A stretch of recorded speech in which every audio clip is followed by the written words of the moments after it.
والدین اپنی اولاد کو سکول کے لیے تو تھپڑ مار کے اٹھا سکتے ہیں،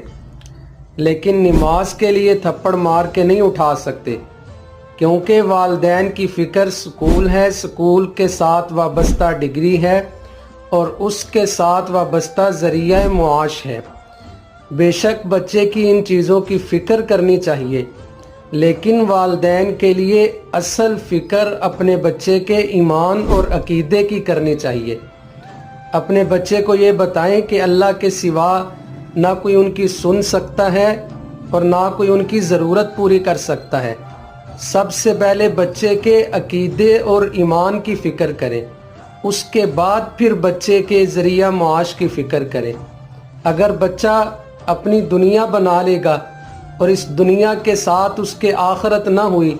آخرت کی فکر نہ ہوئی اس کے اندر، تو آخرت کے بغیر یہ